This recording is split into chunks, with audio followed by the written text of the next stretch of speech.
So what is the point in calling yourself a democracy? So this final question is, do we want to be a unitary state or a union of states? Yeah.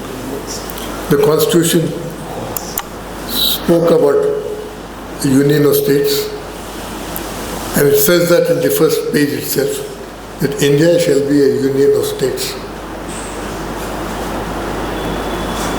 Now, if you want to be a unitary state, then you need that new parliament building where 1,000 fellows will sit, and one day will look like the People's Congress, which meets in China once in 4 years with 3,000 members coming.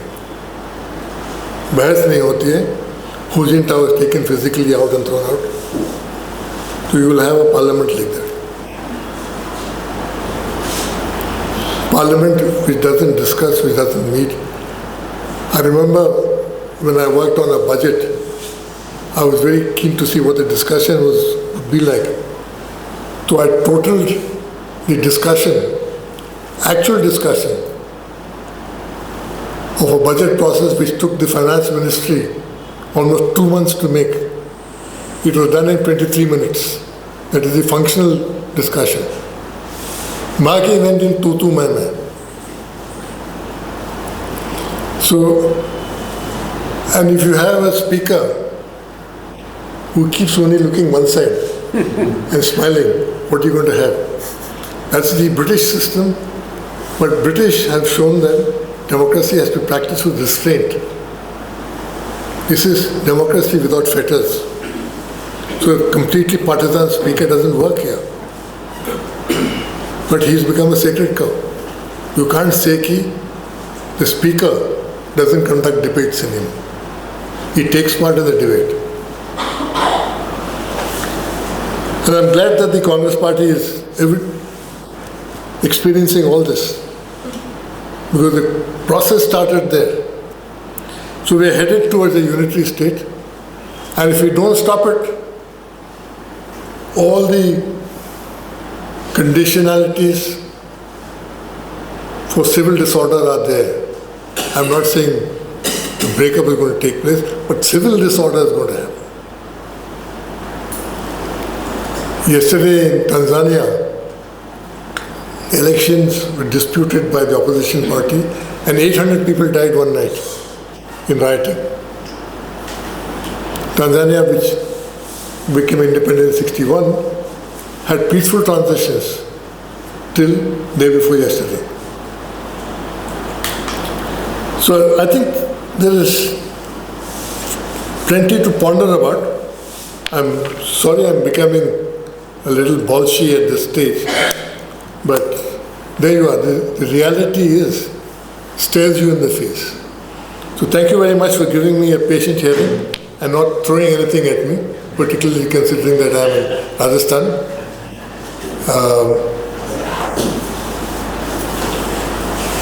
Thank you very much.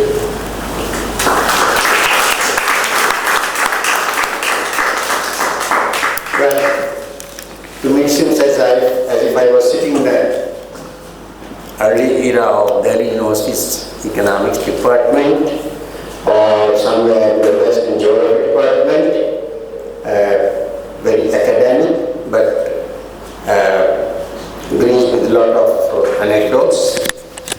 I think first time I heard this kind of discourse here. Now, I could tell you before, the fruitful session would be that we participate. So the house is open for discussion, because then you will get a perhaps better part of Mohan Guruswamy. Azhar sir, can I ask some questions? Sure. How many questions am I allowed, sir?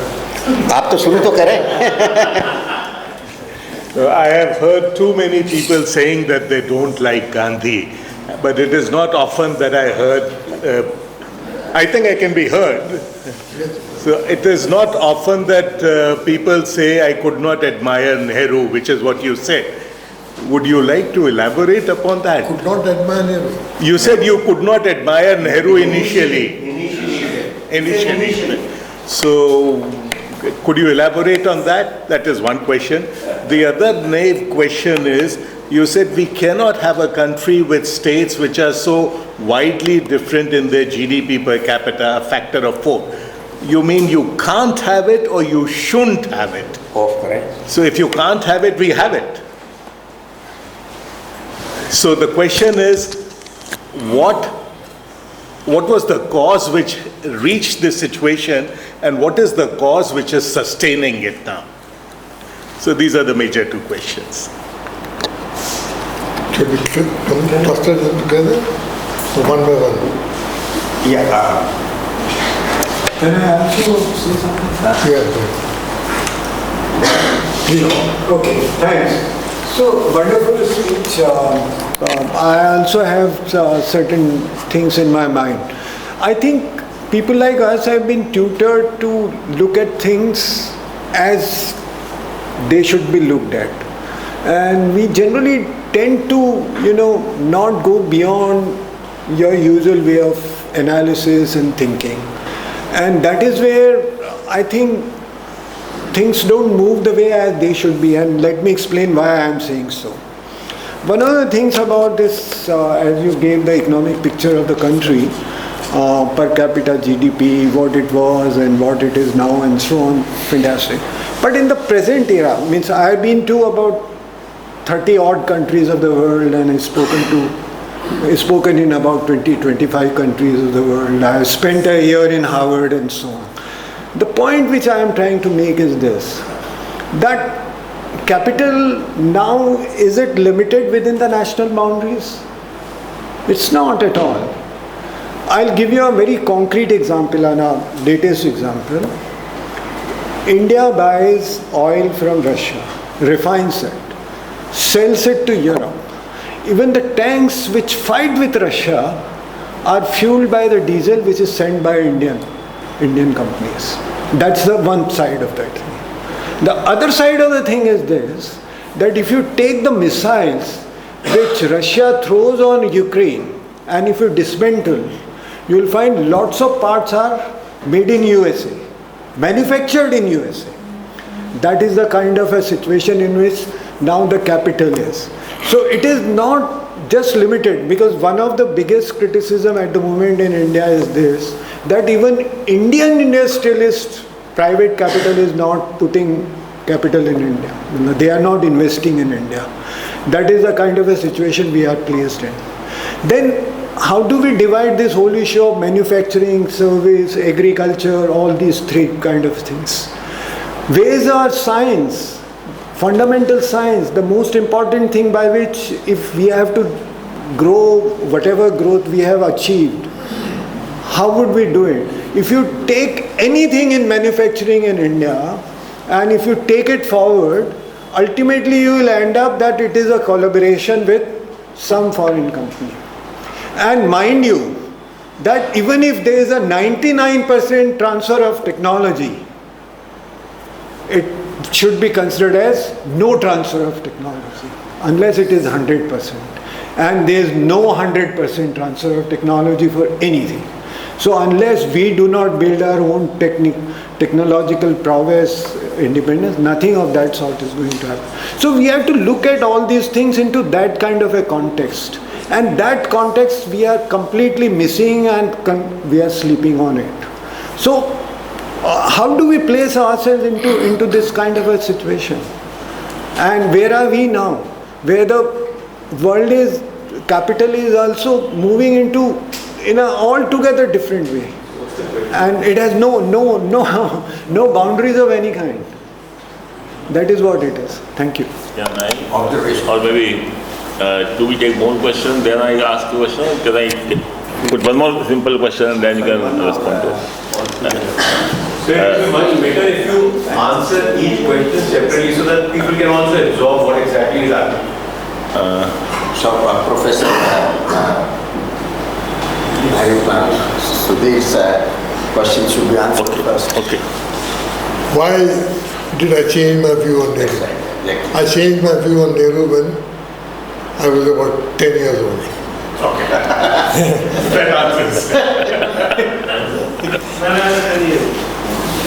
Sharp question, sharp response. I grew to admire him only, say, 2 decades ago. Oh. Very reluctantly. Because everything about personality cult disturbs him. And family rule disturbs him. But when you start reading what he had written, letters to his daughter and letters to Discovery of India, then you realize what kind of vision he had for India and why Gandhi chose him. No doubt that he had Gandhi's blessings. And Gandhi himself wrote in 42 that you will be the man to lead India. So you must go easy, you must be more patient with people, all that. So why he chose him was a man who had a totality of a view. So I think somewhere along the line you learn to appreciate that. When you start looking into the differences and the issues which blight us, and how he saw to all that and put it together. And there was a second part to your question. Come again? The essential question is the inequalities that exist. Yeah. Those inequalities rose because of some historical reason, whether it be individual or it be at the level of state. And there is something which is sustaining that inequality. That's not correct, empirically. The difference between the median and the Gangetic states was something to the extent of 1.1 to 0.9, a narrow median. Now it is widened to almost 3 times. So you can't say that bad governance had nothing to do with it. Bad governance had everything to do.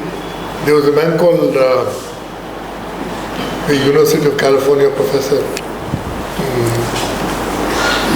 Appleby, John Appleby, not Humphrey, John Appleby, who 1952 Jawaharlal Nehru commissioned to do a study of public administration in India and to rate the states. And Appleby reported that the best administered state in India is Bihar. And how do you move from the best administered state? I remember Lalu Prasad telling me once कि गुरुस्वामी जी आप तो चाहते हैं कि बिहार को ज़्यादा पैसा मिले, मगर हम बिहार में हजम नहीं कर सकते इसको. He says we don't have the wherewithal now to use this money. ये चोरी कर देता है इसको. And he very candidly he once said कि मैं मुख्यमंत्री रहा 15 साल and they are accusing me of stealing 65 lakhs.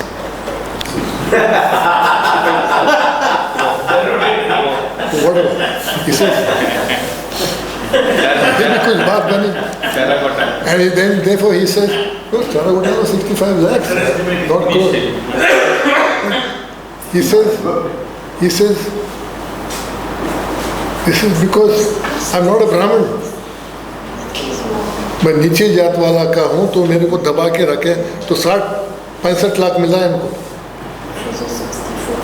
No, I think I was asking something else, but okay. But I'm just saying that the capacity now to special SCS status being asked for Bihar. And one of the reasons why many Bihari politicians don't ask is what are they going to do with the money? The bureaucracy is completely wilted. My friend Yashwant Sinha, who used to be secretary to Karpuri Thakur, used to tell me of a man called Yashwanandan Singh, who was the superintendent in the excise department. And Yashwanandan Singh used to control all the postings in Bihar. उसके पास जाओ, उसको settle करो, posting करा देता. So Karpuri Thakur, when he became Chief Minister, he told Yashwant Sinha, his principal secretary, कि ये यशोनंदन सिंह को निकालो secretariat से. So Yashwant Sinha said that he spent 2 years trying to get him transferred from there. So in the old days, the Andhra Pradesh government used to have, in the south states, there's something called the Board of Revenue. The Board of Revenue consisted of 5 commissioners. And each commissioner had a set of portfolios under him. Revenue, excise, public works, all that. And also had a bunch of collectors under him, whose ACR he would write. So when my father was a member of the Board of Revenue, my father would go to visit a district, stay in the collector's house. My mother would accompany him. She would check the kitchen to see kitchen साफ सुथरा है, खाना कैसा बनता है यहाँ पे, सब्जी कौन खरीदता है. And they used to have discussions with the district collector in a district. And Diwali day in the south, Diwali is big. We don't celebrate Dasara for obvious reasons. They did gifts. So the collector said, साहब हम gifts को क्या करें? इतना gift आता है. तो he said, देखो अगर perishable है, you must distribute it into the orphanages, into the hospital, मिठाई हो, फल हो. You can only use a certain amount, rest you must distribute. अगर non-perishable हो, which meant you deposit it in the excise toshakara. And so these were the kind of inspections, and they wrote the ACRs. When Vengal Rao became Chief Minister of Andhra Pradesh, first thing he did was, he said, they are running the state, I'm not running the state. I should write the ACR of the collector. And that became the politicization of the bureaucracy. So you break up systems which are long established with something which is supposed to be reformist, but you break the backbone of discipline. Today, a district collector doesn't last on his post.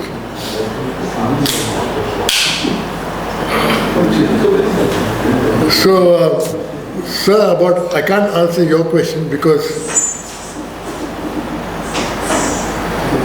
the balance of trade between India and China from 2000 meant a net transfer of $1.4 trillion to China.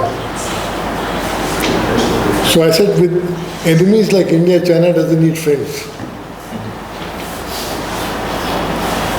At one time,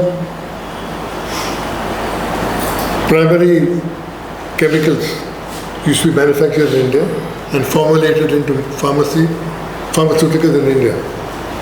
Then we started saying that we have too many environmental regulations coming in. So the primary materials manufacture went off to China, and we became formulators. So there's a net transfer of trade. At one time, Ajanta Clocks was the biggest clock maker in the world. Ajanta Clockwork doesn't have a factory in India. Ajanta Clockworks is all in Shanghai. Watches are made, clocks are made in Shanghai and brought here. At one time, we used to make the biggest ceiling fan industry in the world. This company, Usha and Compton, all used to make their fans in India. The fans now all come from China. Because the cost of production has gone up. We had big industry, small industry differentiation. So the result is the flight of capital taken place. So the flight of capital, you become poor when your capital flies out. So that is what happening. That's what continues. That's what continues. So one of the things is you got to, which is our biggest export source market?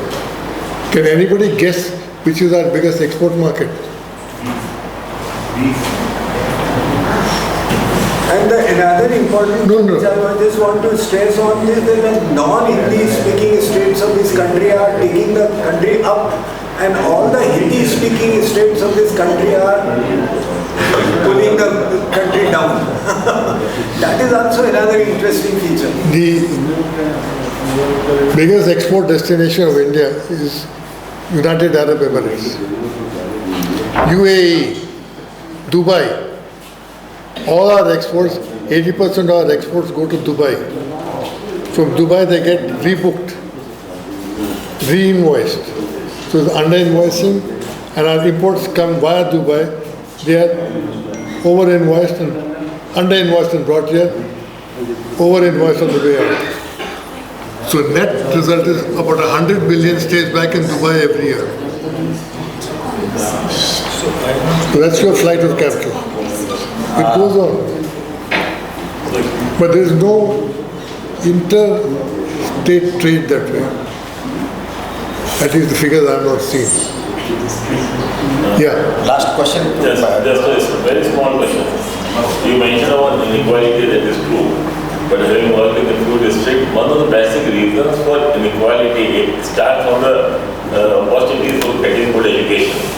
Right from that place. Government had the responsibility of providing equal opportunities of good education and good health to all its citizens, irrespective of their income level. And whenever, with liberalization, many good things might have happened. But one thing which has been very badly affected is the quality of the state schools, the education system of the state has crumbled in the name of privatization, which is going unbridled, unregulated market of, using the word market of education and health. It is at the cost of all these people, around 50-60% of the 70% of the population, which is deprived of any good quality education. So the inequality starts right from there. And nature has sprinkled talent equally in all places. I believe that it is not the monopoly of a few particular areas or particular families. And therefore abdication of the state's responsibility of providing quality education and health. Come what may, you might spend less on many other sectors, but at least spend less on I agree with you. So, but no elections are fought on this, no political parties talk of this. Therefore, where are we going, Sir Ravindra? Well, this is something which inequality is root lies there, I think, at present. I entirely agree with you. Deepak, what's the last question? I think he has to go for dinner. Sir, I've always read your columns and also heard you on various economic issues. My simple request is to shed light as to what do you think about the amalgamation of the banks that is taking place these days? My personal amalgamation of the banks that they are trying to do every now and then, they've already done earlier also. And my personal feeling is that most of these banks are being amalgamated largely to fudge facts and also to kind of paper over all the losses and all that the banks are actually making. So can you shed some light on that? You're absolutely right. You're absolutely right. Banks' proposal to unite them or bring them together on the one hand began many years ago during the Vajpayee time, that you would merge the rich banks and the poor banks together so that you spread the debt out. That's basically to hide the books. But you can't hide for long. The reality of the financial situations catches up with you sooner or later. Now you just done Union Bank, you amalgamated Andhra and Bank of India, all that Union Bank. Now you're going to do Union Bank and Canara Bank. So you're going to have 3 banks to hide your bad debts into large asset base. Basically it become too big to fail. But it's not going to save you in the end. The thing is, when you give money, you've got to collect your loan back. Nobody gives loan. Now, the mudra loans which were given, the 90% default, they meant as a giveaway. Before that, we had a man called Pujari, who used to give away loans. And basically people thought that this was a giveaway. Now, Mr. Adani thinks it's a giveaway. He owes the banks 1,40,000 crores. And he's still getting money to buy more companies. When Hindenburg proves that this whole thing is a hot air balloon, Hindenburg is being accused of being a part of George Soros's attempt to destabilize India and to destabilize Modi. So you get harebrained schemes like that. All this is to hide basic realities. You can hide it for a while, but sooner or later it'll catch up with you. What happened to 11 lakh crores which you were supposed to collect in 2014? You wrote them off as bad debt. Every year you wrote off 3 or 4 lakhs crores. And now you say that my NPA position is clean. But has Adani's debt come down? Has Anil Ambani's debt come down? Has anybody's debt come down? These debts, I studied in the US, and 1 year there was a man called Walter Wriston who was chairman of Citibank. He came to speak to us in class. So Wriston, I know, he made a tremendous appearance. He came on a helicopter, and the helicopter landed in the yard. In the yard, he came to the class and he said, important thing I remember, he said, banks don't go under. Countries don't go under. They roll over. So when your debt gets bad, you roll over. This is what they're trying to do. You become a certain size so that you can roll over your debt. But it's a bad practice. We end up with hugely unequal societies, a disregard for the systems of having to pay back money you borrow. But the notion of payback is not realized at all by people now. Right. Sunny asked one question and Thanu Saab, Kavita, we cannot stop. Yes. I have to leave actually. I have Okay. Yeah. You want to say something? No, I think we've had a very good conversation. We'll take time, more time. No, we are winding up. Sunny wants to ask something. Some observation why I want to Thanu Saab initiate the is talks, but it got all mixed up, so I am not speaking. But then I just want to say this. Initially I was feeling embarrassed that this is for the first time I am listening to you in person. Then I realized that you haven't been outside Hyderabad for many years. And also your first, program of this kind in Jaipur. So that I think it's okay that I didn't hear you personally earlier.